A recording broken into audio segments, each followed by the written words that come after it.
I guess Nintendo isn't that interested in selling on their Switch eShop. That thing looks like it was designed by an epileptic seizure. You can't narrow down the price range to smaller than a $30 span between prices?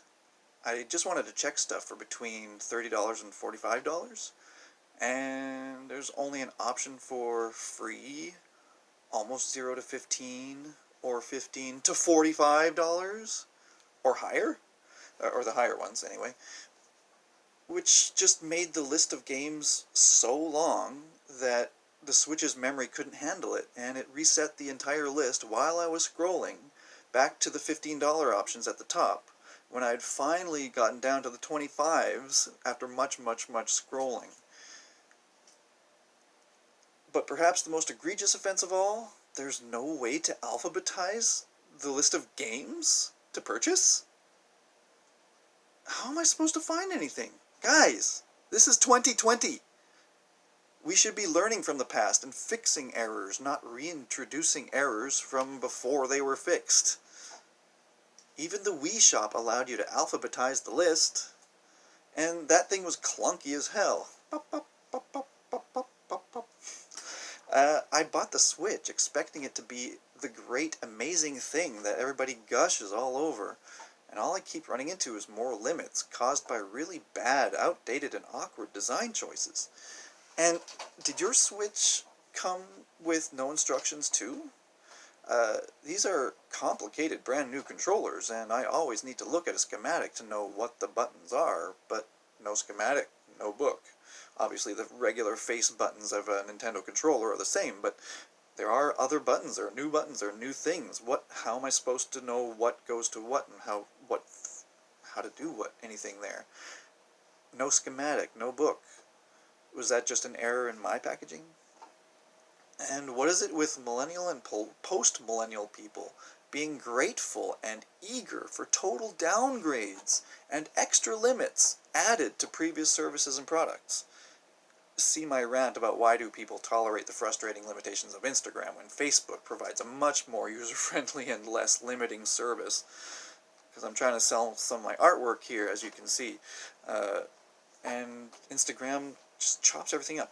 I won't rant about that here. This is about Nintendo. Getting back to the Switch. I mean, what's the point of a second screen if you can't use it at the same time as the main screen? As a menu, or a map, or an item quick list. That made gaming so much more streamlined and less annoying to not have to wait the customary several seconds for a modern map or pause or option screens to fully load. But no, they downgraded it to being, if it's off the dock, it's not on the TV anymore. Removing one of the primary reasons to have a secondary screen in your hands in the first place. All that arbitrarily downgraded potential.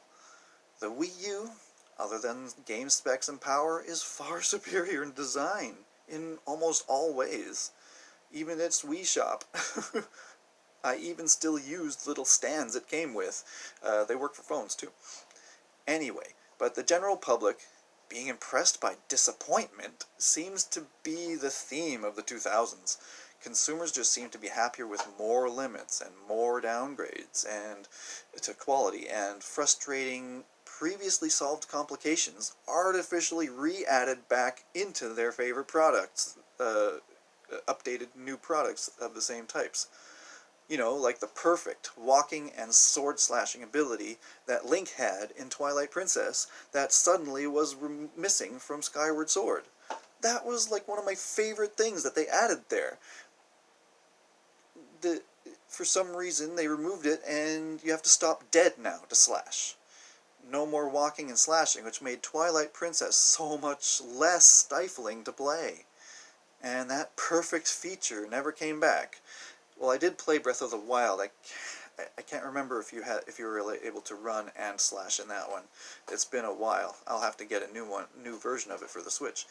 Anywho, but that also leads into the next problem. It doesn't help that the Switch still doesn't have a very interesting list of games under $80. I know the Shovel Knights and those types of games exist, but I'm not really into those anymore. But then how can I tell what games are on here that I am into anymore when the system won't let me finish browsing within the terribly unfocused limits of their search engine? I got the membership and downloaded the NES and SNES virtual systems and have all those games available to me now, which most of them I have in physical form anyway. But what about the NES and Super Nintendo games that weren't included in those packs? Where can I find an organized list separated by system that's alphabetized?